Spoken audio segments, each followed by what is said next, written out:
Good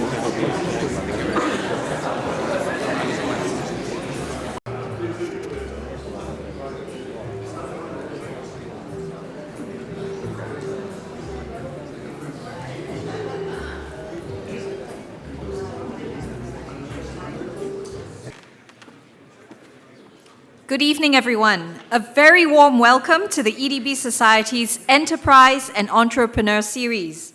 We are very happy to see so many of you here today for the 5th forum that we are holding under the E-Series. As you know, the E-Series is a 6-part initiative undertaken in partnership with the Singapore Management University and with the support of the Economic Development Board. Today, in this 5th forum, we will explore the growth theme of Food and Agritech, innovations and new opportunities, and how this important sector is being transformed. Let me first express our special thanks to UOB, our main sponsor, and supporting organizations Nippon Paint, Pasta Mania of the Commonwealth Capital Group, Singapore Business Federation, and Serbana Jurong.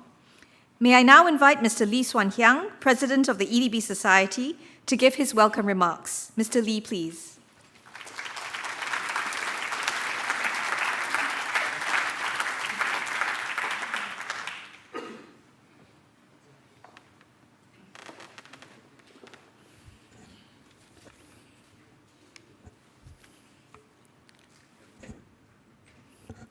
Professor Lily Kong, Provost of SMU, and President Designate of SMU, if I may say that.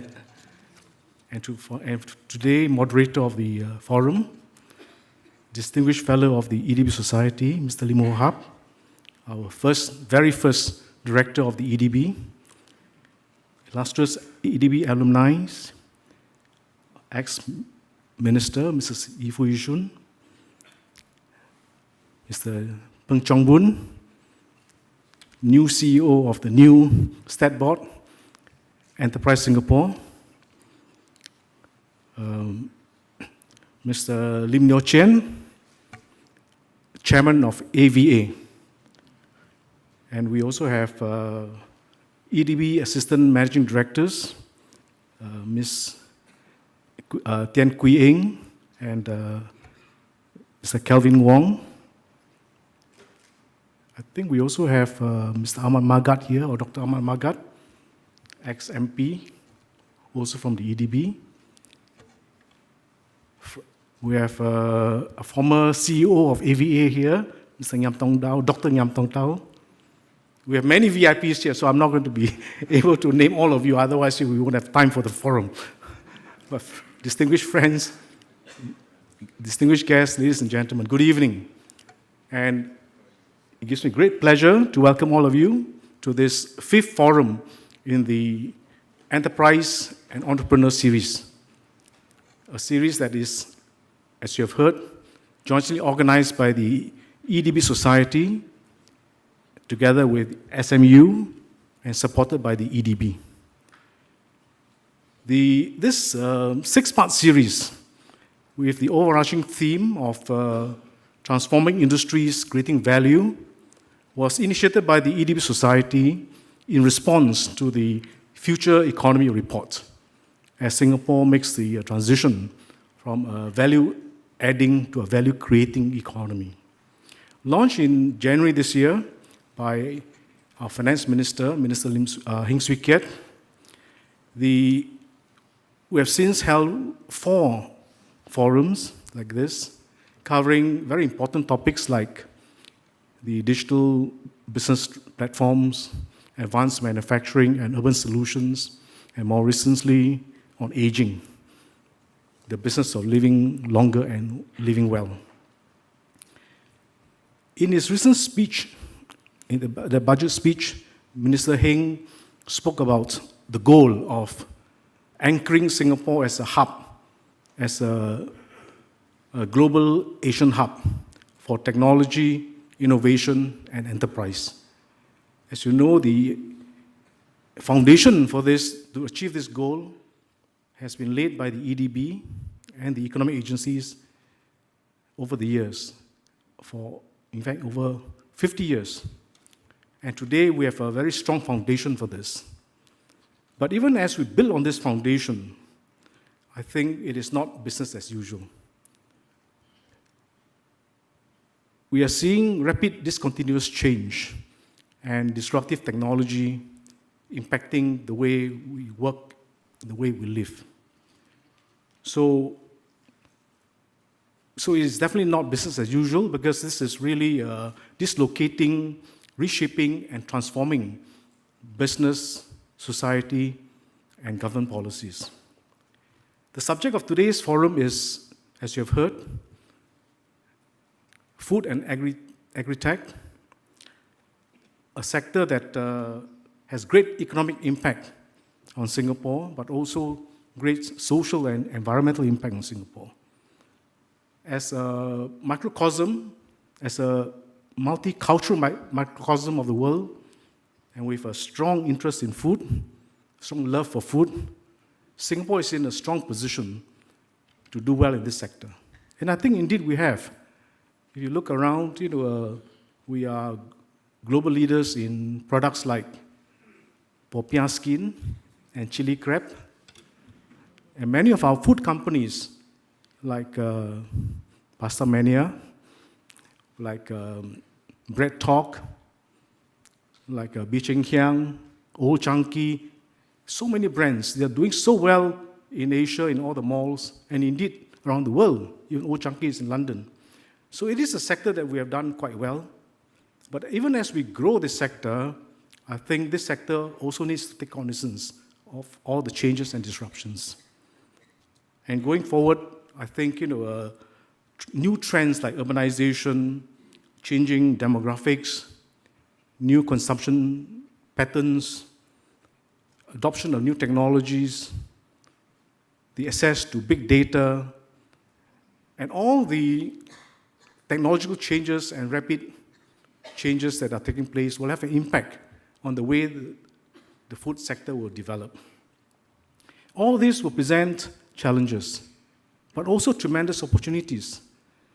And so hopefully at this forum, we will gain some insights into the innovations that will arise from all these disruptions. Hopefully we'll look at some of the opportunities that will come out of the disruptions, and also look at how Singapore can do things differently so that we can continue to be successful.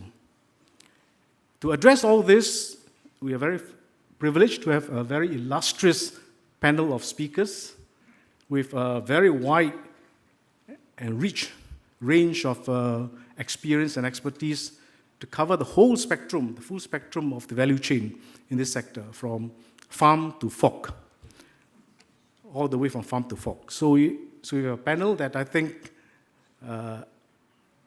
you can tap for whatever questions you have in your mind.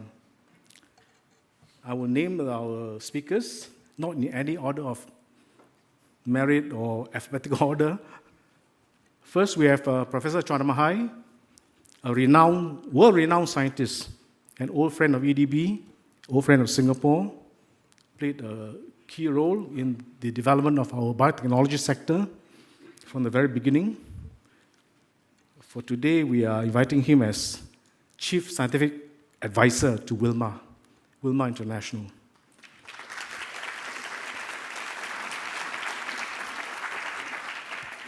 Our next speaker is Mr. Han Sang-woo, Managing Director of Temasek Lifesciences Accelerator, which has set up a company, which was set up as a company to commercialize the research from Temasek Lifesciences Laboratory. And they are involved in areas like farm tech, synthetic biology, and human and veterinary science. The next speaker is Mr. Yeah, please.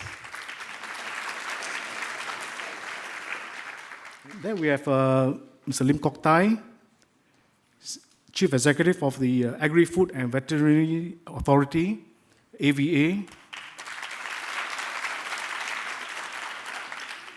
He's also the CEO designate of the newly formed Singapore Food Agency, which will start business on the 1st of April 2019. 2019. Not April Fool's joke. Our next speaker is Andrew Kwan. Andrew Kwan is the Group Managing Director, Commonwealth Capital Group of companies. The group has investments in, well, I would say all across the food verticals, including barramundi fish farming, cold chain logistics, central kitchen, butchery, bakery, and even ice cream production. And then last but not least, we have another Quan. You don't have to be a Quan in the food business, but we do have another Quan, Dr. Kwan Lui, who is an entrepreneur, educator, and founder-director of At-Sunrice GlobalChef Academy, which has trained many of the food professionals and entrepreneurs in Singapore. She's also a member of the World Gourmet Summit Board of Governors. And to moderate this very distinguished panel of speakers, to manage this very distinguished entrepreneurs, scientists, and policymakers, we have the Provost of SMU and President Designate of SMU, Professor Lim Kok.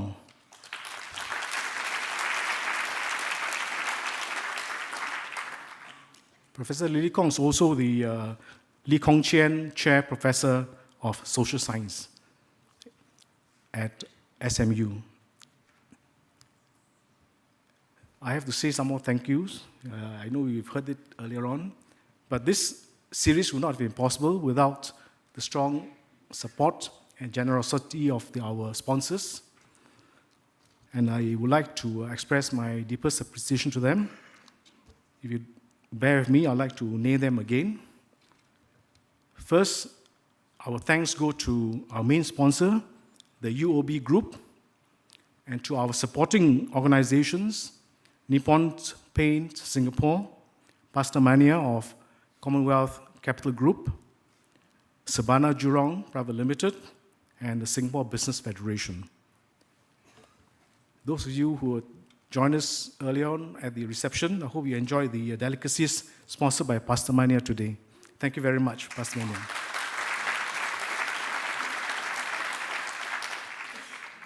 Next, I wish to thank once again the management staff of our esteemed partners, SMU and EDB.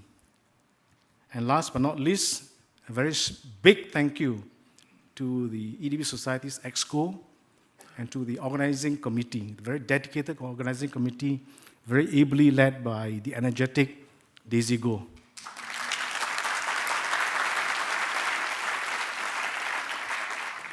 Yeah, thank you very much, team, for your untiring and selfless contributions, without which there will be no forum. And thank you very much, everyone, for coming and supporting us. With your support, we had over 330 people who signed up, so we have a full house. So with that, thank you very much, and have a pleasant evening. Thank you.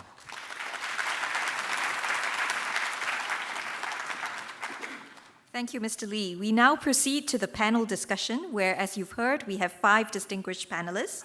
And once again, they are Professor Chua Nam Hai, Chief Scientific Advisor of Wilmar International Limited, Mr. Han Sang-oh, Managing Director, Temasek Lifesciences Accelerator, Mr. Andrew Kwan, Group Managing Director, Commonwealth Capital Group, Mr. Lim Kok Thai, Chief Executive Officer, AgriFood and Veterinary Authority, and Dr. Kwan Lui, founder of At-Sunrice GlobalChef Academy. The panel discussion with Q&A will be moderated by Professor Lim Kok, Provost of SMU. Panelists and Professor Kong, may I invite you to take your seats on stage, please.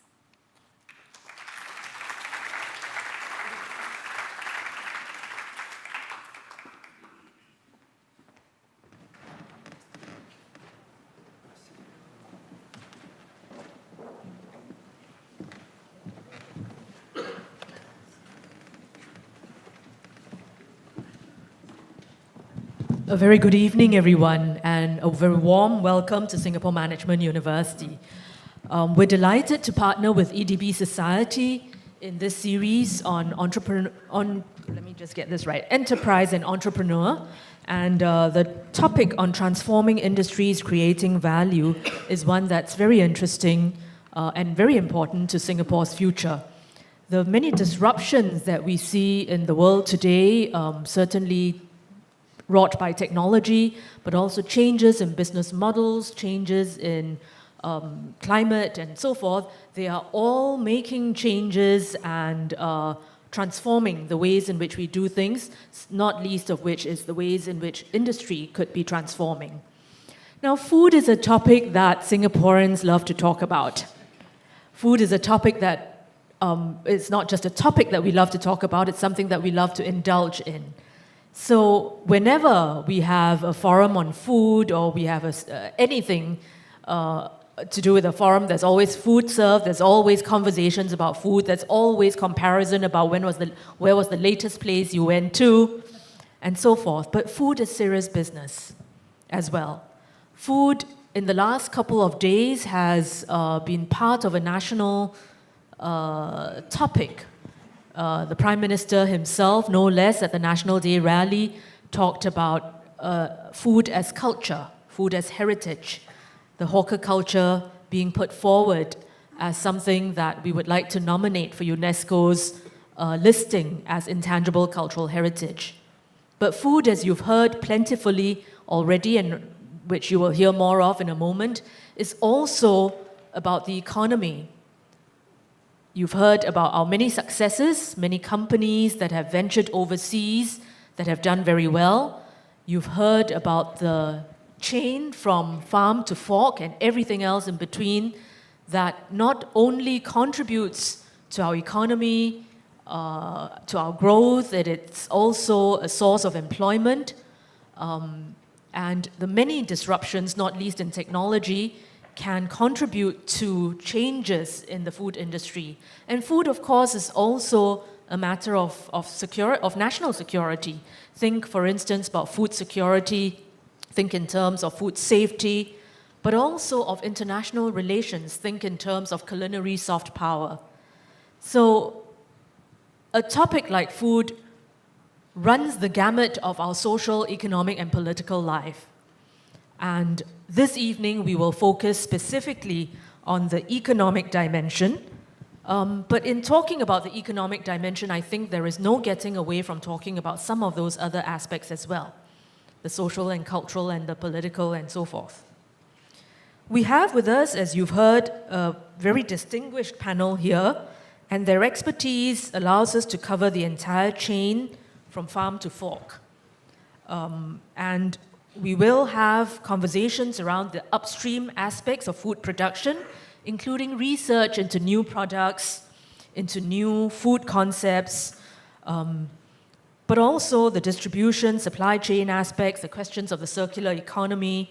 We will have opportunity to talk about the consumption aspects, because food products, new food proteins and so forth are only as good as consumer psychology allows us to accept those new concepts and new opportunities. So consumer psychology and behavior, branding, marketing, manpower preparation and so forth are all ripe for conversation this evening. I'm going to begin by directing some specific questions to individuals on the panel, just speaking to their experience and expertise and their interests. We've had a little bit of a buzz before this. But what I'd really like to do is generate conversation across the panel for the next hour or so. And then we'll have a little bit of time for conversation between the audience and the panelists. And I then invite you to ask your questions, share your comments, as well as your experience. So with that, let me begin by opening up this discussion, turning to Andrew, who, as you've heard, has done everything from fish farming all the way to ice cream production. So literally from farm to fork. And I'd like to direct the question to Andrew about that journey from farm to fork and the disruptions, particularly as you find them in the economy today, and what the opportunities and challenges are in that entire journey. Over to you, Andrew. Thank you. Thanks again for joining us this evening. This journey of being involved in the food vertical actually started way back in 2002, when I was in a totally different industry in the thin films coating business. But we made some investments in Pastamania, and it kind of grew organically over a period of about a decade, such that when we divested from the thin films business, it was a logical next step for us to kind of continue to build upon the Pastamania group of companies at the point in time. How things have changed since then. We started acquiring different food services concepts. This would include your Swiss bake, your soup spoons, your others ice cream baker and cook, and so forth. But we realized that you really are beginning to see a shift and also a blurring of lines between food services, where you actually have the restaurants and cafes, and food manufacturing. Food services, as they grow in size and they go overseas and catapult to new markets offshore, will require consistency, right, in the products that you serve. And one of the best ways to do that is to have your own centralized production capabilities. And we were not the only group that is looking at that. Many distinguished guests around here, I see some friends from the industry, like Andrew Chu, for example, were all looking at this shifting sands, wherein it's not just about food services and food manufacturing as silos anymore, but beginning to see that the food service concepts, the restaurants serving at the retail level, needed to step up. Vice versa, those in the food manufacturing business who used to be just supplying at the OEM level, their sauces, their meat products, or what have you, were beginning to realize that it's becoming commoditized and the margins were being squeezed. So there was a need for them to also start looking either upstream or downstream, and many and oftentimes you find that food manufacturers started to invest in concepts downstream. So you see this blurring of lines that has occurred over I think the last 10 years or so. The other thing that's important is, I think, for us to realize as a Singapore company is that our markets are limited and they're finite. We don't have a natural hinterland, so the call of the government over many years and the logical call of the market is that to grow, you have to go overseas. And to do that, you really still do not have the sort of critical mass and economies of scale to produce efficiently. And one of the ways that we have come to embrace is to create an integrated platform. That's why I think during the kind introduction by Swan Hyang, we were talking about how we are in a central butchery, a central kitchen, central ice cream production, we have fisheries processing as well, and so forth. We needed an integrated platform that allows us to offer our food service concepts overseas with a centralized production capability that cuts across all the different food groups. And then we realized that being integrated helps, but it's not sufficient. And so we took the next step, which is, apart from being integrated, we also wanted to be inclusive. So we started producing for many international chains that have presence in Singapore. Some of them number more than 100. And so vicariously, we were pulling in their volumes and their scale to make ourselves more efficient, even for the products that we are supplying for our own group. So this integrated and an inclusive approach to business is something which I think over the last few years, we are seeing more and more Singapore companies embarking on this similar journey as well. Thank you. If I might just follow up, in that entire journey over the last several years, you would have seen new technologies introduced, and I wonder whether you would speak to the disruptions to the industry, particularly that are wrought by technology. What opportunities do they represent and what challenges do they represent? Maybe I'll try to tackle that question with some concrete example in an investment that we had made a few years ago, and this is in the aquaculture business. When we first look at the sector, the intention was for this startup company to be a grow-out farm. For those who are maybe less familiar with the term, think of it this way. To have food fish, you start with fries, the first F, and then you go and it grows into become fingerlings, and then it graduates and becomes a fish, and then you harvest it when it is of a certain size.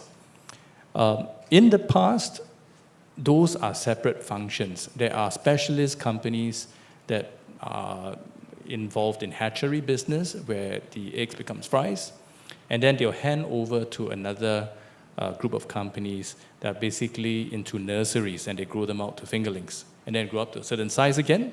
You sell it off to the grow-out farmers. That was what we saw, and it wasn't that long ago. But we realized when we were embarking and we invested in this company, there was a natural opportunity to kind of disintermediate some of these structures. It is, I would say, uncomfortable in some cases because you are not doing business as usual.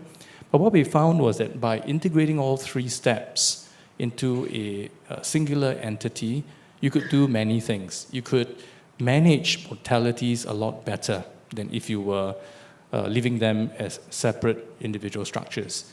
So we ended up injecting into all three, apart from just acquiring the capability, injecting a vaccines production capability as an autogenous vaccines, and that supports the management of mortality and diseases, which is a critical key success factor if you're trying to grow out fish with large scale.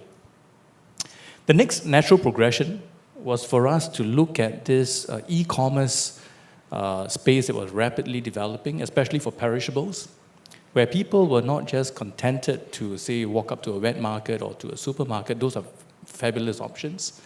But there was also a growing class of consumers who really demanded convenience.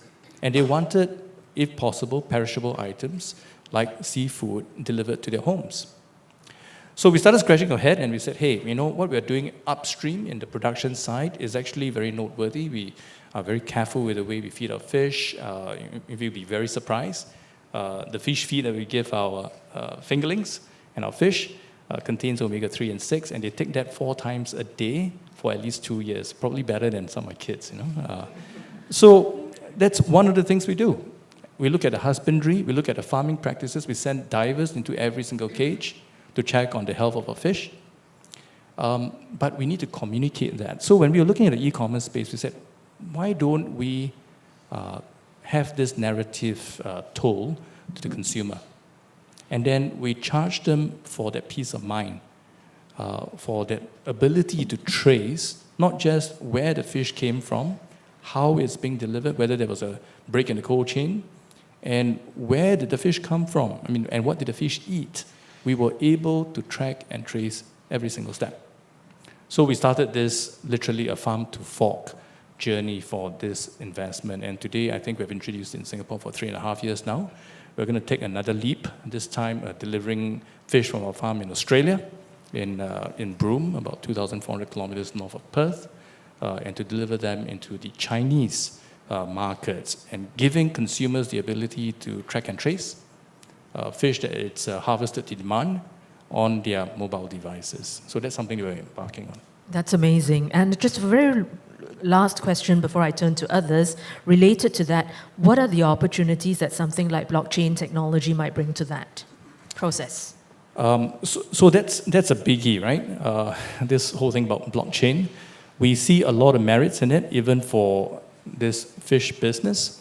And I talk about this track and trace capability. We're trying to now get third-party validation of this journey. So when you see using the same example of the fish coming from Australia, the consumer in China would be able to know when we harvested the fish, date stamped, time stamped, when we processed our fish, and that's in-house as well. So it's in full QC, QA assurance in our controls. They will see when it departs Perth International. It's all flown by air. In fact, I just make a plug for Singapore Fish. We deliver our fish to Australia. Our fish grown in Singapore, the barramundi, is actually delivered to cities in Australia. We deliver it to US as well, into Boston, in LA, and to Miami. All this air flown, chilled, not frozen. We also send them to Hong Kong presently, and this is all our current fish made in Singapore. But coming back to Prof. Lily's question, we want to get third parties to validate this so that the consumer knows that this is not something which company A professes and say that, hey, this is what we're doing. But third parties to validate that journey of that fish and that fillet, knowing that there is no breakage in the cold chain process, and they know it by time, and every single fillet, every portion, 250 grams, will be tagged as well. So there'll be a QR code, and you can use your mobile devices to just scan on that, and you will know everything about the fish if you want to get to that sort of nitty-gritty details before you put it into your mouth and feed it to your children. Thank you. In places where food security is particularly of a concern, I think that would be a tremendous add as such. So it's very helpful to begin this conversation with that very broad sense of, moving from farm to fork. I'd like to focus now specifically on a very, upstream part of all of this, and that's in the research, the R&D in Agritech. And I'd like to turn to a very renowned scientist seated right next to me, Chua Nam Hai, who's very well associated with IMCB, for those of you who recall, the Institute of Molecular and Cell Biology, and of course now with Wilmar International. And I'd like to invite him to speak about global trends in Agritech R&D, whether it's in eugenics or new protein products, new food concepts, and so forth. So I invite him to speak with you. There is an old saying that you are what you eat. And I think if you look at me, you can probably guess, and correctly so, that I don't shy away from food. Right? So I think building on that saying, there has been a paradigm shift in the last 5 to 10 years in the nutrition and healthcare industry, that food is a new medicine. In other words, we must eat things not only just to prevent from being hungry, but we must eat food that is healthy and nutritious. But in fact, this is a point that Wilmar as a company has recognized some 15, 20 years ago. And in China, I think we were the first company to introduce the concept of healthy cooking oil in China. We designed an oil which is called 1:1:1, and the brand name is Arowana, in which we have one part of saturated fatty acid, one part of monounsaturated fatty acid, and one part of polyunsaturated fatty acid. Now, the design of this oil was very deliberate. We have taken into consideration the survey of the Chinese Nutrition Society at that time, and they came out with the recommendation of daily requirement intake. And based on that, we have designed this oil so that it will provide a type of oil that will be healthy to the consumers. And building on that trend, in the last 15, 20 years, we have come up with a series of new products along this line. And more recently, for example, recognizing the change in demography, the emergence of metabolic related disease syndromes, we are now designing oils for elderly patients, for kids, for patients of special needs, such as patients with fatty liver, of which the incidence in Singapore is 30%, and all for, yes, correct, 30%. Don't frown, that's a correct number. We are doing clinical tests in Singapore now, and also all for diabetic patients. Now, in addition to all, our company is also involved in selling two major plant ingredients, rice, and in the area of rice, we are developing, rice that has low glycemic index, so as to reduce the glucose load when you take it. By the way, if you take congee in the morning, that's not very good for you, because very easily digestible, and they give you a spike of glucose in the morning. So, and then in the area of protein, there has been a major shift globally away from animal protein to plant proteins. And being the largest producer of oil in China, we probably own the largest asset of plant proteins. So we are very much focused on developing plant proteins to mimic animal proteins. So this involves not only taking, special processing of the soybean protein into textured vegetable proteins, but it involves collaboration with mechanical engineers to make the protein taste like chicken, with a mouthfeel for chicken, with a mouthfeel of beef or pork. So that's where I see the future challenges and innovations, to be. Now, in addition to this, we're also developing, taking proteins to treat it with enzymes so that we can reduce the complexity, converting whole proteins into small peptides so that it will be more easily digestible for special needs group, for children, for elderly patients. So I think the major move in the future, actually is happening now, and will happen with increasing, accelerating pace towards designing food, not only for tasting good, but with health and nutrition in mind. That's fascinating, but also a little bit frightening from a consumer psychology perspective. You kind of think, well, what am I eating? So the question I have as a follow-up is, if you could project at all, say into 2030, what might food look like at that point in time? Well, as I mentioned to you earlier, normally I only think of what I would do next year, not 12 years from now. But nevertheless, I would say that, there's a long history of human evolution, but we haven't changed with respect to our taste receptors. Basically, we as human beings perceive 5 to 6 tastes, right? We have sweet, sour, bitter, umami, and kurkumi, Those things are hardwired in our DNA. I mean, the response to this, to this taste may vary somewhat with geographical location, with imprinting, but we are not going to deviate from that. So no matter what you make, it still has to appeal to these taste buds.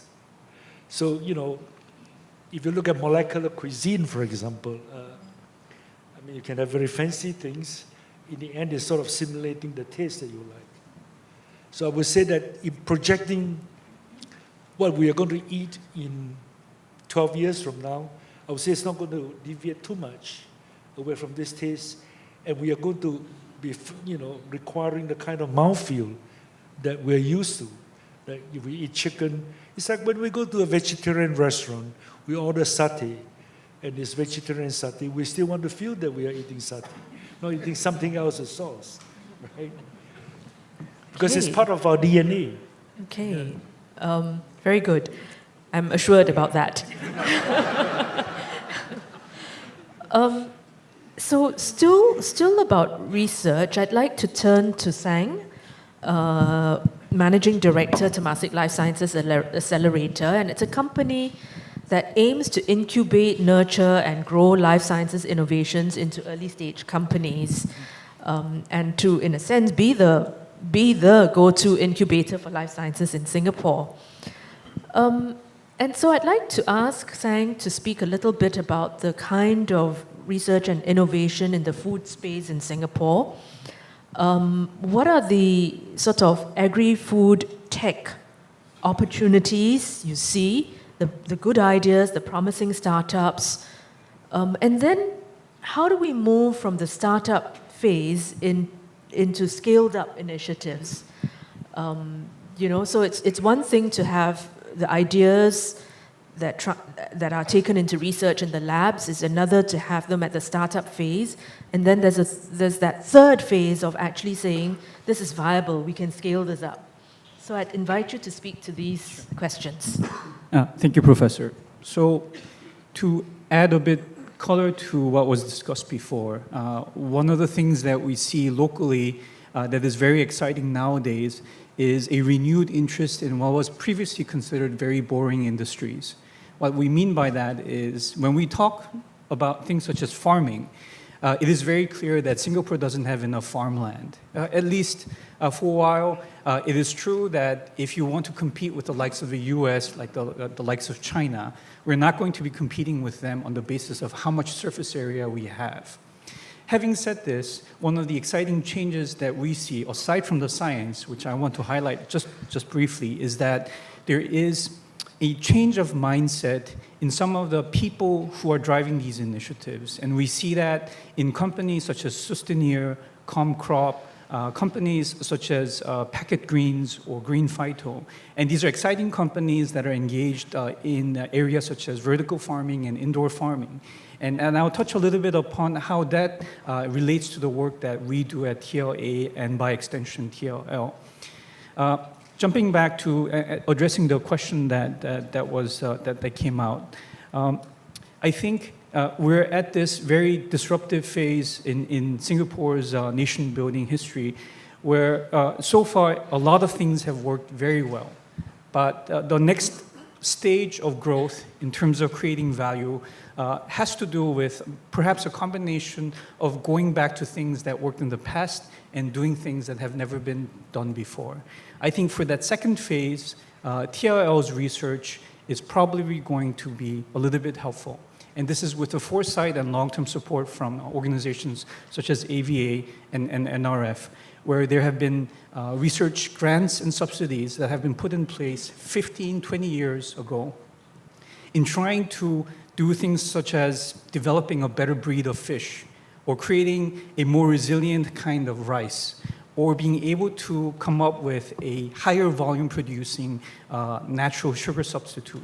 All this research, in case you're wondering, has been taking place in our backyard here in Singapore for over a decade.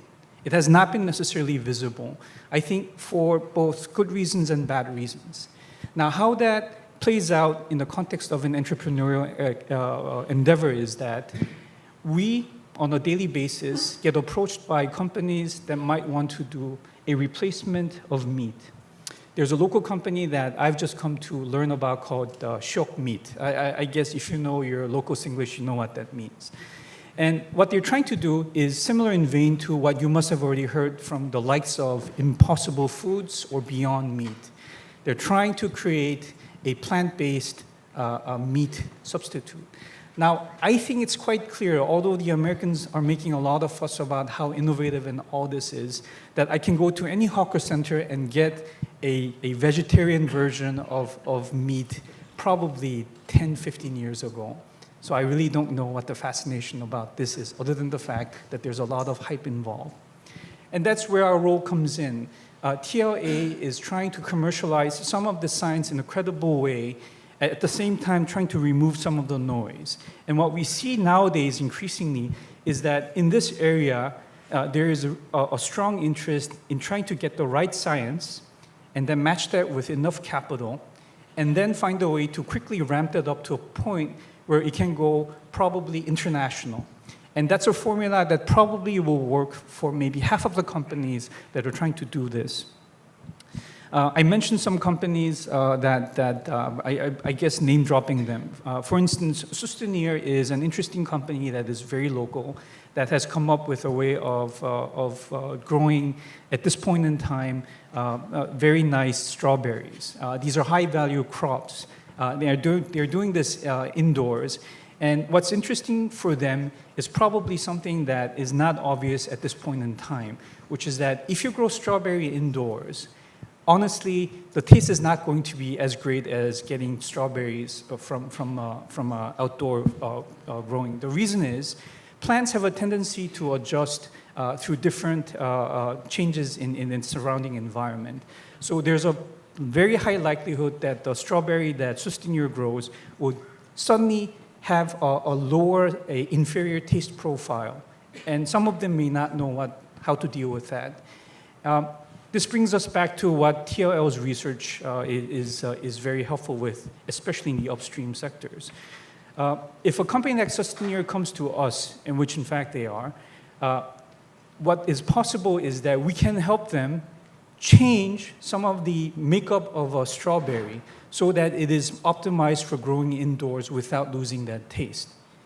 And maybe losing taste is just one of the small sacrifices that might happen if you want to grow strawberries indoors. But these kind of interactions are where we see increasingly happening, not just for strawberries, not just for indoor farming, but also for aquaculture, as well as for rice as well. I want to just stop here and then talk a little bit about the next phase, which is, so if you are a company that has this kind of idea and have come to us and started working on this, taking this to the next market, what is the next logical step to take in scaling this up to make it into something as gigantic, as big as Commonwealth Capital is right now? Because the formula that Andrew has described in building his company is exceptionally important in the context of Singapore, mainly because there's this perceived notion that the market is not big enough. I argue that it's not just a market size challenge that people in the F&B industry are facing. There's actually an additional challenge of very fickle consumer tastes. You can have the most popular F&B concept ever, and maybe I can point back to like the bubble tea syndrome, I think a few decades ago. And then after 6 months, it will go away. Then all the investments made into that kind of business, what happens to that? So to counteract that, you have no choice but to scale in scope and then expand horizontally in other concepts. And if you have the ability, then scale vertically, both upstream and downstream. I think that kind of model in small pieces can be supported through various agencies, various investors, and various entities such as TLA, especially if you want to go in the direction of, let's say, downstream, building capabilities in sales and retail and logistics. It is quite possible to look at a company like Commonwealth Capital as a role model, and in effect, sometimes they would invest maybe for the purpose of acquiring outright an interesting retail concept, and that in turn can drive more of the entrepreneurial activity, which in turn can lead to more interesting companies coming out.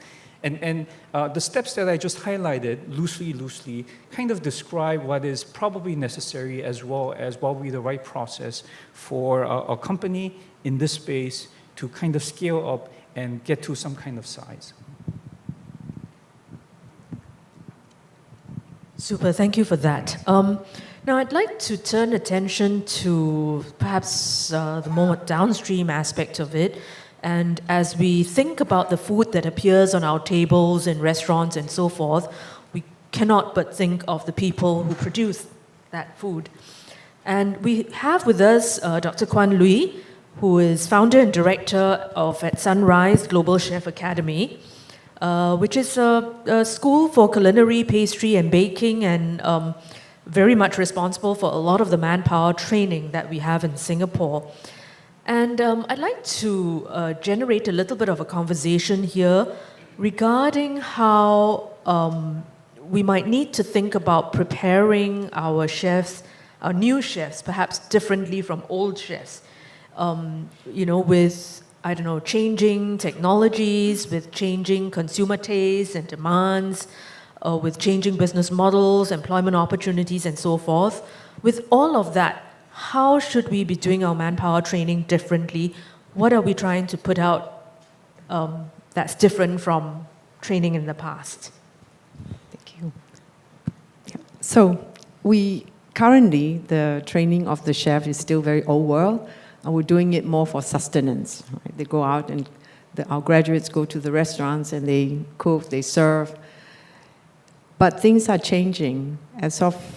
It's been coming now a couple of years. We are now allowed to use a lot of technology, and I'm not talking about technology for the food service, but technology for the training of chefs. Since last year, we started now every 5 weeks, about 20 of our graduates, well, not graduates, because it's still part of our diploma programs. The last 6 months of their program with us, they are allowed to go overseas. So imagine every 5 weeks, about 20, 25 of them are going overseas. And they don't have to work in food service. They can work in any space that is food related. And our job is to open up more avenues for them so that they can get exposed. They could be working with a scientist, they could be working in the farm, to give them that exposure, the confidence, and also to work with, the best that is coming. I think that's one tremendous avenue that we are able to have in Singapore. And the other side is we've now been given opportunities to open, to start specialist diplomas. So it's no longer 18 months diploma with all these hardworking chefs in the restaurants. The specialist diplomas are specifically for the future profession of chef. We just launched a specialist diploma in food entrepreneurship.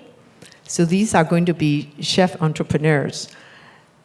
We have a specialist diploma in culinary well-being coming up, a specialist diploma in liquids, specialist diploma in technology. So imagine now, these chefs, on Saturdays, I look at classified ads because I want to know whether there's going to be a job for my graduates. But they're never short of jobs because every advertisement has a white jacket. But the new white jacket, I could imagine, will be about no longer just restaurant food service chefs, but medical chefs, aesthetic chefs, tech chef, farmer chef, but farm in a very deep way rather than just going to the farm.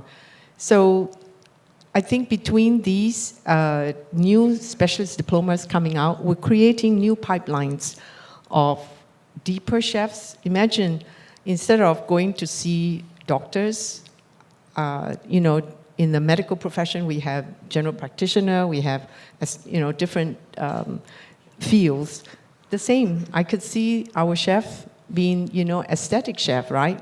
It's so nice. Instead of going to a clinic, they give you Botox. Maybe we go to a chef clinic and you come out looking beautiful and still enjoying.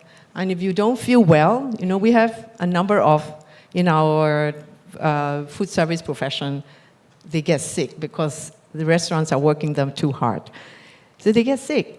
But okay, aside, maybe they can go to a clinic that make them feel happy and lighten up.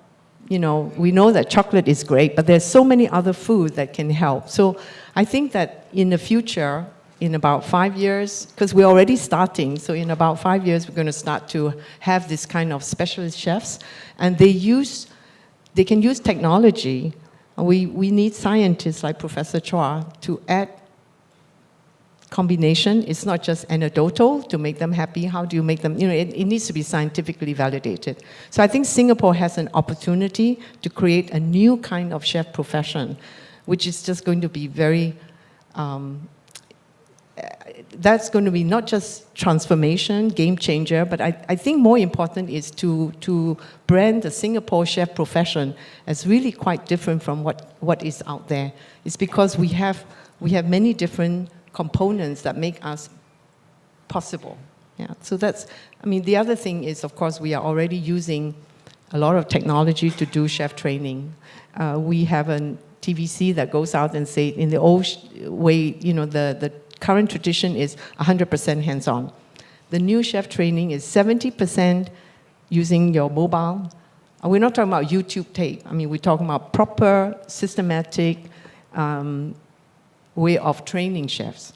And once they learn everything, they can dream, they know how to cook, then we do a hands-on, so that a lot of that time that we are using right now can be saved, and that amount of time can be used for many other skills, or they can learn about technology. So that's the combination that's coming up.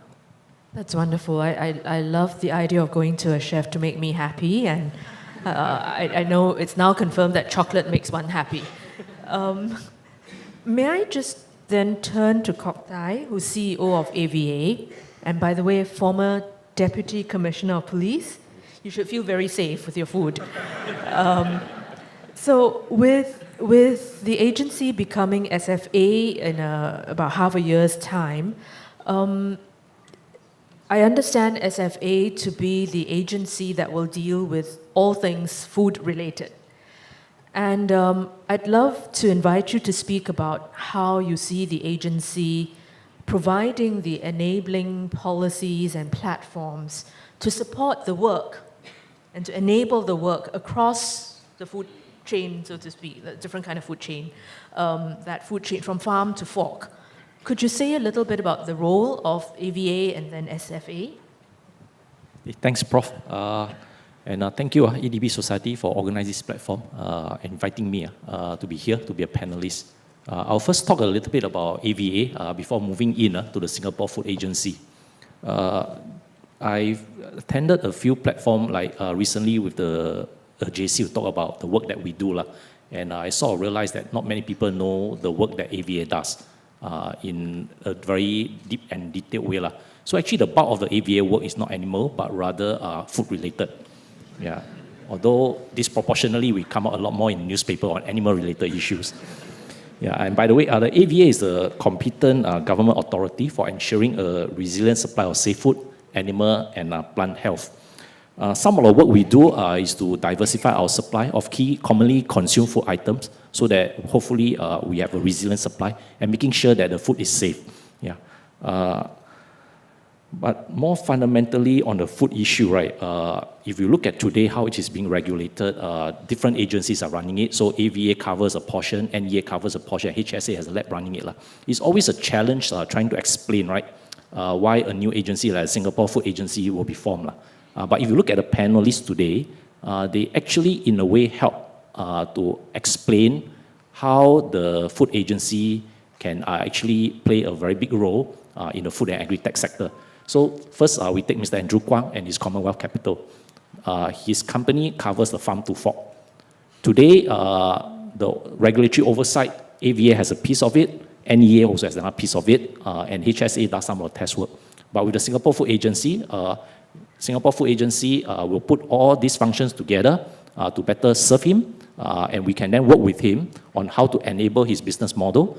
We can look through the whole farm to fork from the regulatory point of view, the different licenses that are out there today, how to streamline them and make it easier for him to run his business, and in a way provides benefits to Singapore, as well as from the food security point of view, help us produce more food through the farms and secure the supply locally. Yeah, and the other area that's actually very exciting is if you look at the research that's going on, whether it's upstream, downstream. If you talk about food per se, there's a lot of research work that are being done today. There are some that's doing upstream, downstream, all over. And today, there's no quite one agency that helps to put all those together. So with the Singapore Food Agency, now there's a focal point whereby we can come in and take a look, first to do a scan what is being done, and work with them on how to strengthen or how to enable them to do those research work that will actually come back to help us make sure that the food is safe, and beyond safety, more importantly, how to actually produce food more productively. Because Singapore actually faces unique challenges. If you look at how food is being produced today from farm to fork, the traditional way of producing food is in the farms. And thereafter, try to bring it to the place, to the fork, and that supply chain is actually very long. So in the context of Singapore, we import food from many places. More than 90% of our food are actually imported. So we actually we have to source for farms overseas, get someone to harvest them, prepare them, process them, and then bring them to Singapore. And along the whole supply chain, there are actually a lot of wastages along the way. And if you look at what's happening to the world, right, there are a few threats. There are some trends. The global demand for food actually is projected to rise substantially in the coming years. So there's a projection to say that the world population is expected to increase to 9.7 billion in 2050, and there will be a need to produce 16% more food to support them. But on the other hand, urbanization, climate change, and overexploitation of natural resources are actually degrading arable land and fish supply. So about a third of the world's arable land has been degraded, and close to 3/4 of the world's fish species has been fully exploited or depleted. So what that means is that the way food is being produced today is not going to be sustainable. We need to find another model to it.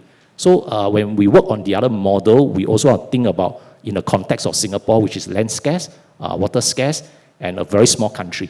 And for that matter, it's actually a city rather than it looks more like a city rather than a country. And we think there's an opportunity today for us to do something about this.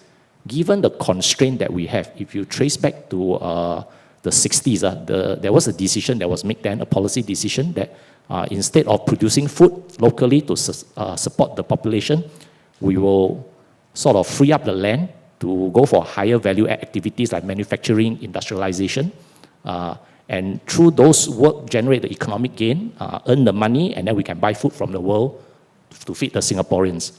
But today, as what the panelists has mentioned earlier, whether it's a Sustainer, whether it's the Apollo, if you look at, Apollo is actually a fish farm. If you think about fish farming, you may be thinking about fish farming in the sea. That's the Marumuni Asia.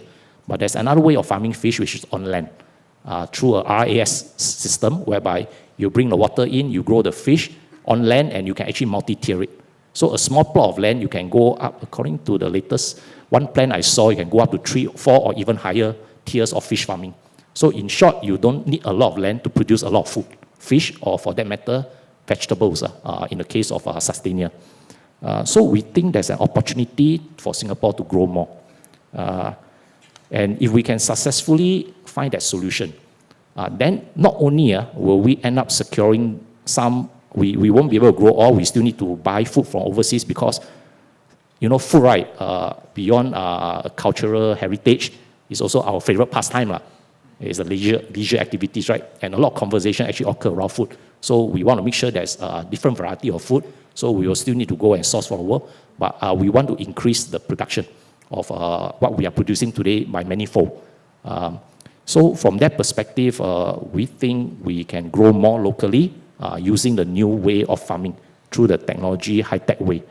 And if we can successfully do that, not only will we secure some local supply of food, but more importantly, if you think about being successful, it means that we have found a way to actually produce food near to a land scarce city.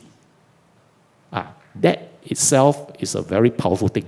Because what it also means is that that solution, whether we call it the urban food solution or whatever name we call it, is something that other cities may also want. Yeah. So in the case of Singapore, we import food from overseas, but even in big countries, if you look at their cities, technically they are also growing food not near the city, they are growing food far away in farmland, and they also need to go through a transport system to bring the food in. And so they also have their own supply chain, and the sustainability of their system is also a problem. But if Singapore, through what we do, can find a solution, which is an urban food solution that can so-called support quite a substantial portion of what the Singaporean consume, right? That solution itself is something that other cities may also want to adopt. And that is a goal that the SFA wants to work towards. And obviously, as a government agency, we can't do everything alone. We need to work with the industry. We need to support them. Marumuni Asia, or for that matter, Commonwealth Capital and his type of farm, work with them to understand what's constraining them from the regulatory environment. And then we look at the way we regulate the industry to see how we can streamline, fine-tune some of those things so as to free them up to do a lot more. And from a research angle, how to so-called enhance the productivity of producing food locally, because we won't have a lot of land to grow. We need to find a technology and innovative way of growing it, raising the production. And at the same time, if we can, through research, also look at generating nutrition, enhancing the nutrition of food, then actually that can be a unique selling point for the food that's produced in Singapore, and that can also be a unique selling point for the urban food solution that Singapore actually ends up creating. And obviously, what I've described so far, right, talks about the production, but we also don't want to just produce. It's easy to produce, but you also want to make sure that people buy. No point producing when no one wants to buy, right? That's where I think she comes in very handy. Through the chef, we can also work with them about how to look at the food that we produce, whether it's higher nutrition, how can we actually come up with recipes that can interest people to eat them, and then interest the buyers to buy all those food. And if we can find a way to do this and make it successful, right, then truly we will have an urban food solution that not only help enhance and strengthen the food security for Singapore, but also generate economic value. And if you look at the system that I just described, right, if we make it successful, I'm sure we will be able to attract young people to come in to work on it. Just at the same JC that I was talking to, when I was sharing this system with them about how future farming will be like, basically you work in factories running technology, using apps to look at things. After that session, right, a few teachers actually wrote in, say their students want to do project with us, they want to know what some of the things that we are doing, and I'm happy to support them. So we are now working with the JC to work out some projects. So maybe I'll pause here. Yeah. Thank you. So what we've just heard is a very different picture of a farmer.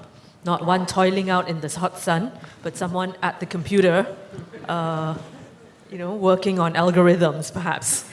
On that note of, positive opportunities, I'd like to generate some conversation between the audience and the panelists. You have a very distinguished and experienced panel here, and it would be a shame if you didn't have the opportunity to engage in conversation. So I'm going to open this to the floor for the next 15 or 20 minutes, and I invite you to identify yourselves and then to pose your question or comment in a succinct manner.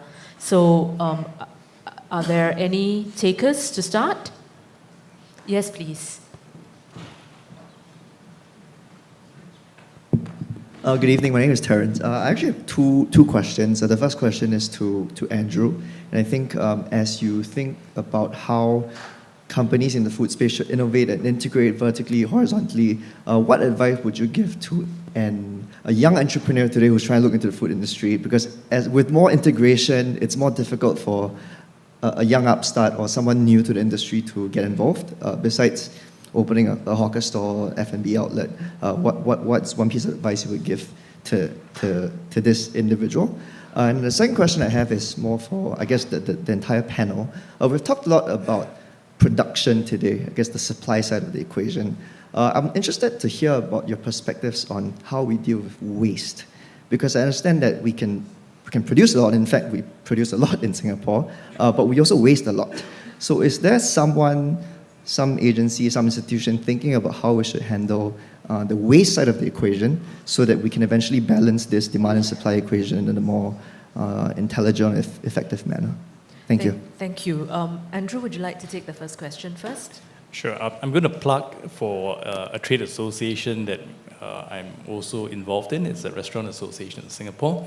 So first advice would be find a mentor in the industry who are, and there are quite a number of them. There's a mentorship scheme available under the RAS, so reach out to them. And then I think the entrepreneurs will tell you, not just the rosier side of entrepreneurship, but the reality of getting into business as well. I think it's good to have a balanced view. Apart from mentorship, I think do your research. I give the example of back to aquaculture, since we started this topic over here. When I was just introduced to this, I was quite fascinated because of the mega trends. There's one mega trend that Kok Thai just mentioned, which is that if you look at the protein challenge in the world, there is an enormous demand that is growing, far outpacing what food being supplied is able to meet at this present point in time. And this are information they can find in different sort of organizations. FAO has very, very good comprehensive reports as well. And so one of the things we found was that there's going to be a mega protein challenge. And within the protein challenge, people were generally preferring to have animal-based proteins for food, as opposed to, say, plant-based proteins. Now, if you funnel further, or you drill down further, you'll find that within the animal protein space, another major concern will be sustainability. So you look at the major classes, you look at the beef, you look at pork, you look at chicken, and then of course you look at fish. These are the major classes of animal-based proteins. And you'll find that, again, the most efficient currently is actually fish. Okay, for beef, the number, there's a term called feed conversion ratio, how much inputs and how much output you get out of that. And you find that beef generally would be, in a very efficient farm, maybe about 6 to 1. So 6 times more input than what you get out of that animal. If you look at pork, generally it's about 3. Chicken, slightly north of 2. But for fish, it's south of 2. If you look at a highly developed species of fish, like the salmon, they can convert at 1.1 to 1. Now, to many laymen like myself, I was saying that, for 1.1, it's still not very good, you put more than what you seem to get out of that. But you realize after a while that within the feed, not all of it is animal-based feed or fish meal. You can actually have plant-based waste products, and you talk about waste just now as well, that can be recycled and then can make into fish feed as well. So actually what you get out of that is a positive cycle. It is totally sustainable, and it's something which humans will enjoy eating. So that's one sort of research we were looking at. The other thing that we looked at was that within the fish space, and again, Kok Thai has mentioned, wild-caught fish were rapidly declining. So not only were we looking at what sort of proteins we should be investing in, we're looking at, in this case of fish, farm fish were growing much more rapidly. And this was counteracting the fast decline of wild-caught fish as well. Today, that curve has actually intersected, I think sometime in 2015. So there's actually more farm fish being consumed sustainably farmed, responsibly farmed, not all farm fish, I would say, and I have to admit. But the bigger boys generally are getting their act together, and they are meeting that challenge. If you look at salmon space again, there's about 3 million tons of salmon produced annually for consumption, 2 million of which comes from aquaculture. The number one company in the salmon space produces about 400,000 tons of salmon, and they have about 20% of the market share based on the numbers I just quoted for farm fish. So there's a case for scale, but there's also a case for specialization, and that's where startups should try to explore gaps, look at where the overlaps are. The overlaps is where you find inefficiencies, the gaps is where you find nobody is serving a particular need, and then when you start doing some of this research, natural answers will surface and ideas will come about. Find a mentor and then get started. Look for Mr. Han. I think those are very excellent points. And in adding maybe one detail on the specialization, so one example in the salmon space is a recent investment in a company called Aqua Bounty. This is a US company that claims to have come up with a genetically modified salmon. And usually genetically modified products do not get a good perception in the market. Having said that, these guys were the first to actually raise money and be able to present a product that somehow overcame most of these perception issues, and it is right now on its run to generating its first batch of salmon that will be sold and distributed in the US. Often with these things, it's quite likely that these products will find its way to Asia, initially in places like Hong Kong, in places like China, Shenzhen, but also Singapore. And those geographical aspects actually paint a very interesting opportunity for entrepreneurs, mainly because of the local advantage. So if you're an entrepreneur who has maybe an F&B idea, one of the things to consider is how to make best use of the local advantage, especially in terms of distribution, logistics, and then find a way to go upstream with the help of mentors. And I'm hoping that, just as you mentioned, mentorship is important, that Andrew is volunteering his time already for some. So his business card, I have one, I can pass out. Just one, yeah. The other part that was quite interesting about food wastage, if I can just maybe spend 2 minutes on that, is it's an absolute truth in the industry that we waste more food than we actually consume. And there are many reasons for that, but ultimately it has to do with the fact that people are very demanding. And rightfully so, because they're paying for something. And if you pay for something, then you would likely want to buy something that is not funny looking, that doesn't look spoiled at all.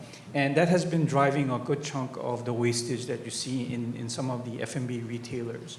Now, in Singapore, I guess my job today is to just name drop small companies that most people might not have heard of, but there's a company out of SMU, in fact, called AgriFood, which is trying to bring a sort of discipline in some of the food wastage by taking a food waste and processing into something that is of higher value.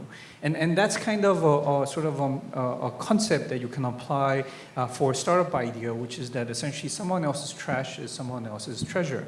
Now, in the food space, you can definitely benefit more from applying advanced science. And again, I'd have to use some examples from the US for this. One way of doing this is a company called Appeal. What's special about Appeal is that they've managed to discover that certain kinds of fruits, such as apples or bananas, they generate over time a kind of a wax-like substance on its surface, which, if you process it in a specific way, can act like a natural sealant, a natural wrapping paper.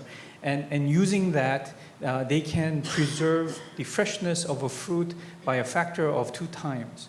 Why this is important is that even in the context of an apple, which if you heard some horror stories about how apples that you eat today are in fact harvested a year ago, you could practically make them having been harvested 2 years ago, which is a net win for everyone within the ecosystem if you want to minimize wastage. Now, is there a player like that in this region? I would argue that technologies like that would emerge more, I think, rapidly from the likes of China. But there is an interesting aspect that is quite local here, which is that Singapore sits on the equator.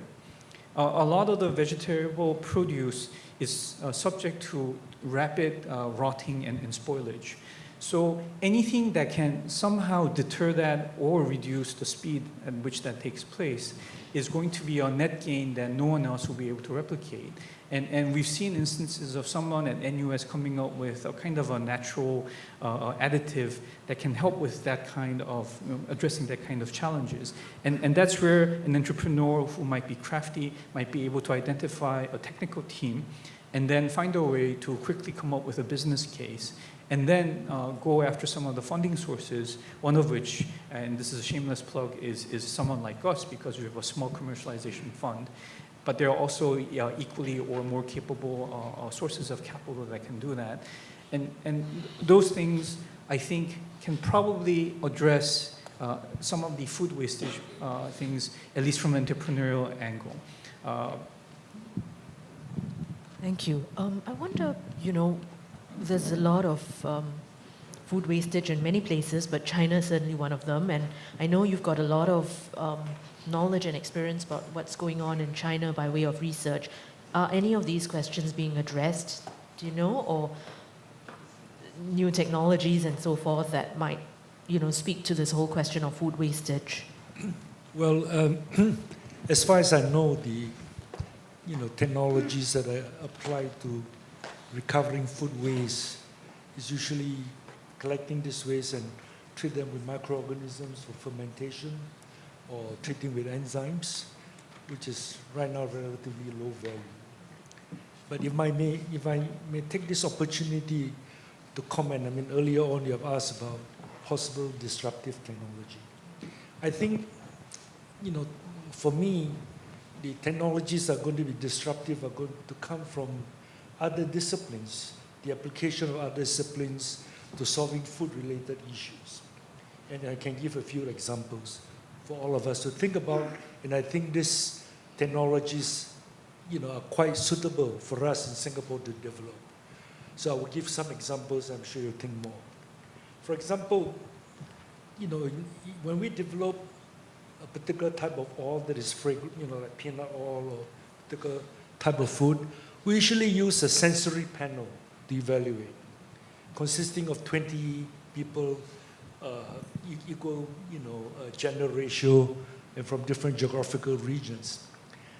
So it's like a focus group kind of thing, and it's not very quantitative.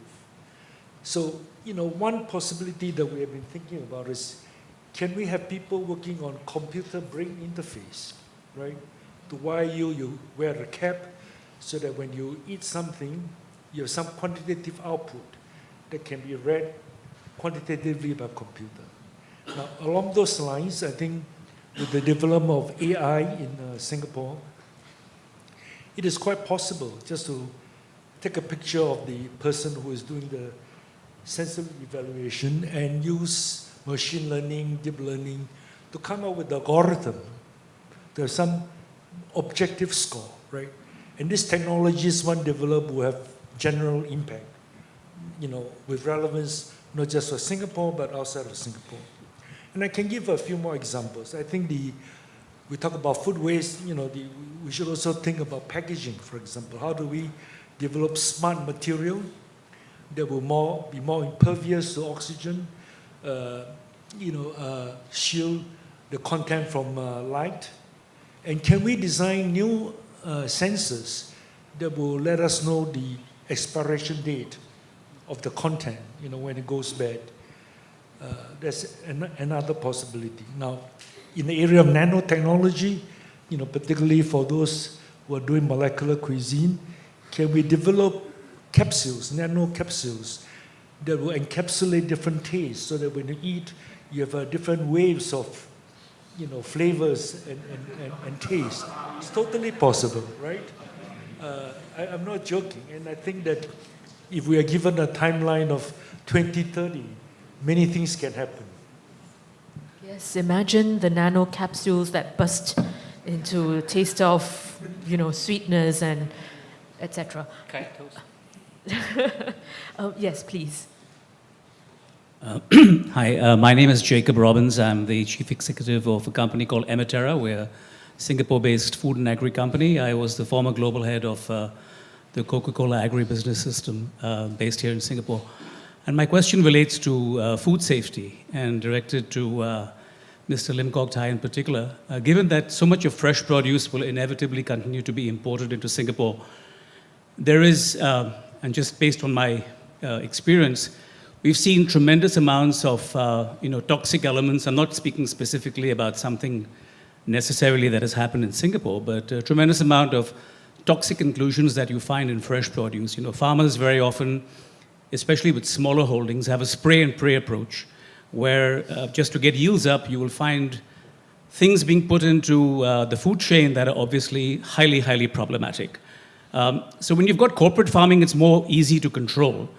But given that our neighbors around Singapore are usually small, uncorporatized entities, what is the role that Singapore plays and can play in ensuring that at the origin, food safety and education is managed appropriately? And what role do you play in ensuring, of course, that's your fundamental remit, but how are we strengthening that as far as Singapore is concerned? Because I think this is a really important issue for consumer health, perception, and the continued growth of Singapore playing a role. I think there's probably some space to be played or some space to play in to actually change the game in terms of educating and driving a whole culture of change insofar as how food is grown. So I just wanted your comments on that. Today, the way we do it is we control that at the import level, where we have a regime to sample and we do tests. And then only when they pass the test, then we bring them in. But that method, in the long run, as you sort of highlighted, may not be fully sustainable. Because what I think we should do is to go upstream to the farm itself, to see at the farm level what we can do, to work with them and the neighboring authority to ensure that they adopt practices that doesn't introduce toxic items into the vegetables or the perishable food when they produce, so I bring into Singapore. That's today. So the regime, I think there's scope to strengthen and enhance. And one of the things that we want to do is think about how to go upstream, work with authority, the overseas authority, to make sure that the farm adopted certain practices and find a way for the industry themselves and together with our importers to sort of work through to make sure that people play ball along the way. And meanwhile, from an import point of view, we will have to continue at the present moment to maintain a certain enforcement regime in terms of sampling and checks. Yeah. And if I may want to go back to the food waste question a little bit, because it's actually a very important question. As we talk about going forward, how we want to do urban food solution. Depending on how we look at the waste, right? If you look at the waste as something to be thrown away, then different agencies will come in. But if you look at the waste as something that is valuable, that you can actually harvest and turn into something, then you will look at it from a certain other, you will find that there are certain things you can do, whether it's research to do it. But from urban food solution point of view, think about from farm to fork. Given the long supply chain in itself, there's actually a lot of wastage, especially for those perishable food. The fact that it's long, you take leafy vegetables as an example, right? We can't go very far to harvest that. We need to go to a neighboring country. We can think about how to prolong its shelf life through the packaging, through some growth method, or through some other R&D, but I don't think you can still, you will lengthen the shelf life by very much. So you will still incur wastages along from the farm to the fork chain. But if we can shorten the whole farm to fork chain by creating an urban food solution that's nearby locally, straight away, I think we can reduce quite a lot of waste upfront. There was a study, I can't remember exactly where, that talks about from farm to fork, actually 1/3 of the food is just simply wasted because of the long supply chain. So by simply shortening the supply chain in itself, creating the urban food solution anchoring in Singapore, you can already do it. And by doing so, because you are now producing a food locally, you are actually in a position to look at the quality of the farm through industry standards to make sure that it produce quality food. We may also end up creating an opportunity we are also in a position to harvest the waste, and we can turn the waste back to grow the food. So for example, some of food waste, right? You can take it out and use it to grow insects.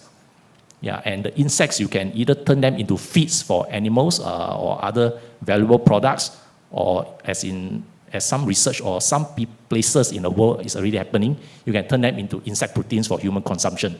Whether that is something that the Singaporeans will come to accept is something that we need to study further. But as it stands today, what I understand is some Singaporeans, when they go overseas, they're already eating the insect as food.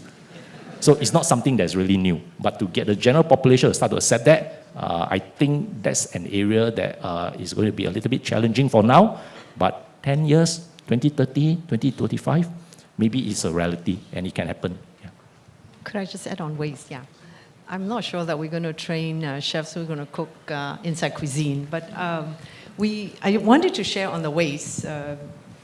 Last month, I was at the World Chefs Congress, and we spent a day talking about waste. Of course, another day on sustainability. And then on the waste day, in the developing countries, the waste is in production. In the developed countries, the waste is in consumption. Look at the buffet tables that we throw away things. And I was looking at these chefs. A lot of them are overweight, and they come from, developed countries, and we're talking about waste. But there are restaurants right now in the US where they serve everything with a 6-inch plate so that you won't eat too much. But what's more exciting for me, we recently brought Professor Hervé Thys, who is a professor of chemistry from France, and he is the founder of molecular gastronomy. But his new thing now is note-by-note cooking. And it's about, what he said is, we waste food, meat, vegetables, 90%, 80 to 90% is made of water. We're using a lot of water to grow water, to feed water, and then we're using a lot of water and all that to transport from farm to fork. So what he proposed is that, for example, a carrot farm, right? So we were just chatting before that Kok Thai is going to do all these urban farm and say, okay, for our food safety, for us to have enough food. I said, what are you going to do after that? He said, well, we just let the farmers grow whatever they want and then export.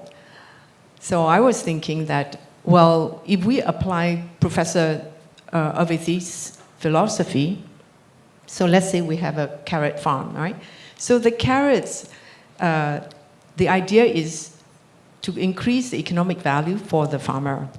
Typically, it costs him maybe almost $2 to grow, to cultivate, to grow a carrot. I'm just exaggerating. I don't know the cost. But he can sell a carrot maybe for 10, 15 cents. So, that's a diminishing value creation. So what Professor Hervé Thys said is that, why don't we break that down? Instead of giving a farmer a packaging machine, give him a fractionation machine Professor Chua, and break the carrot down into pure compounds.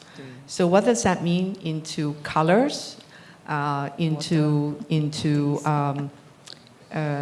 vitamins, into all the things that you can extract out of it, including, okay, after you take the color out, you sell it to the color people, you sell it the water juice, the carrot juice now is no color, you sell it to whoever, another juice companies, right?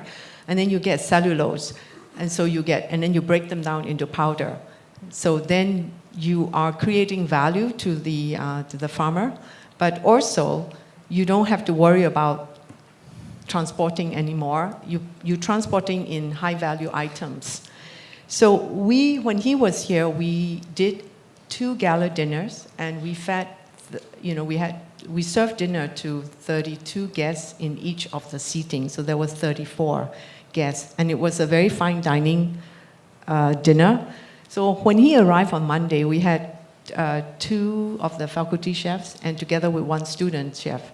So we sat and talked to Professor, and they were so excited, they thought they were going to cook this gala dinner with Professor Thies. And then he sat down, he said, okay, so there's no meat, no vegetables. We're going to just serve fine dining, So it was like, created a lot of pressure to our team. But the idea is we're just going to cook with breakdown agriculture. Then, and we did, a few of the guests here today attended the dinner, and we served 6 courses using the breakdown in items. And we created a new kind of food which served, I would say that it was I don't know, my 2 guests here, maybe a few of the guests might be able to testify.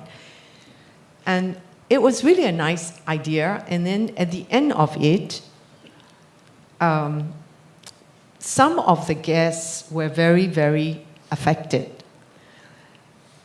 Then, it was good experience, and Professor Thies was very pleased that we were able to cook the first Chinese cuisine using note by note in Singapore. So then the event ended. The next day, I had an evaluation, post-event with my team. The student chef said, and she's from Brazil, she said, what amazes me was that we had so little waste. Normally, if we are cooking and serving for 64 guests, 6-course dinner, you can imagine the kitchen will have more waste than when we first started with the food. She said we ended up with maybe 1 plastic bag of waste. And that was so profound, to me.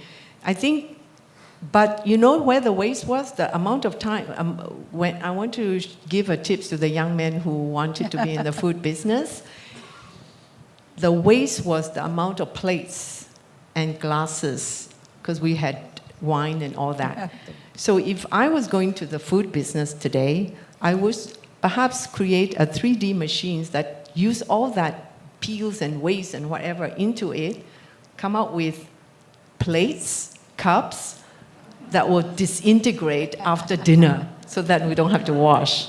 It's just ideas. But anyway, we would love to have you in our specialist diploma in food entrepreneurship. Whether you will work with Kok Thai for the farm, break down agriculture, or create new ideas that's really going to reduce the waste. But the waste today, as we are used to, is not going to change unless there is legislation. Thank you. We have time for one last question, and I'm going to give this to... I'd like to thank all the speakers, but I just want to have 2 comments. Professor Chua talked about the new way to how to divide the food and so on. So actually in Singapore, not just a restaurant, at home I think it's a big waste, especially when we are aging. We don't go to the market every day. And the meat, the fish and the vegetable we eat probably we buy a week ago. So I think Andrew have some business to do, Together with Professor Chua, how do you divide based on nutritionist advice, how to portion all these things to 1 person, 2 person, or maybe 1 person, and then we just cook like that. I don't know, it depends on mates, They just, I don't know what's happening. And another thing is, ask Mr. Lim, is it makes sense to make all the rooftop of the flat to become farm in Singapore? There's a scope to do that. There are some farms already doing that.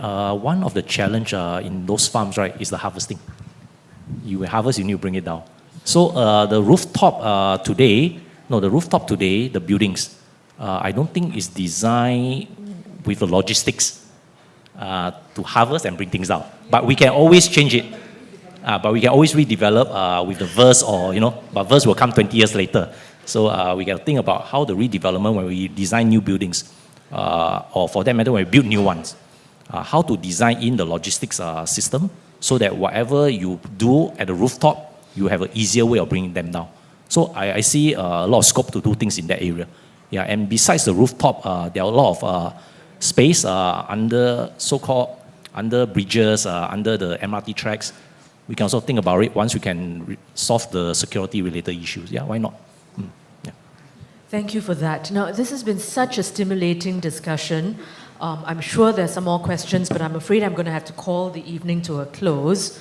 Just very briefly, I'm not going to try and attempt to summarize this very rich discussion, but I remember years and years and years ago, I wasn't there, but I read about this. Deputy Prime Minister Goh Keng Swee had made a decision to phase out pig farming at that point in time, and he had put it very poignantly. Do you want that land for people in land-scarce Singapore, or do you want it for pigs? We've come a very long way from that, and I think that there are actually real opportunities for us to try and produce more of our own foods through all the disruptions that you've heard, and to make this actually a very viable economy, not just a viable one. The question I would ask is whether this is going to be the next Jurong Island of food, right? The Jurong Island frontier. Is food going to be that frontier? We have the water story. Will we have the food story next? So on that note, I thank all our panelists, and I invite you to thank them with me in the usual manner.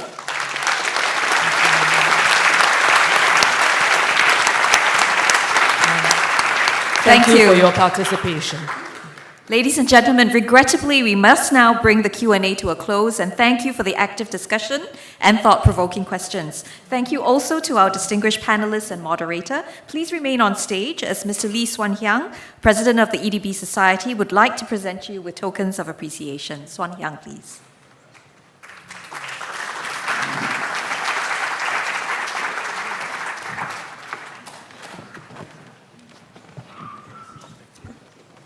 Thank you, Sang-o.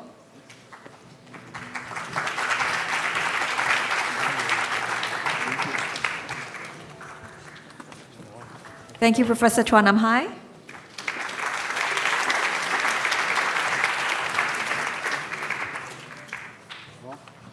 Thank you, Professor Lily Kong.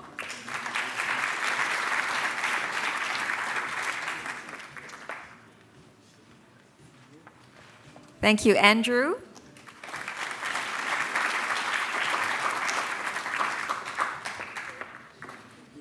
Thank you, Kok Thai.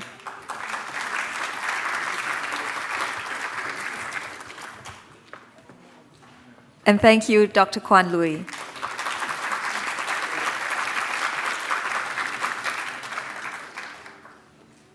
Can we also have a group photo?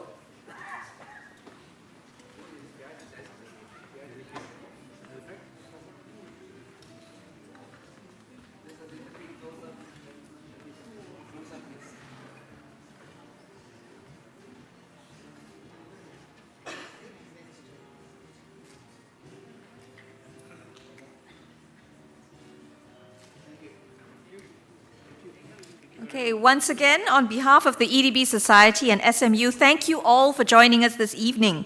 Thank you also to those who have helped us in one way or another to make this evening possible. We look forward to welcoming you back for our 6th and final forum on the 16th of October, and that will be on the theme of Asian enterprise and entrepreneurship. So see you again and good night.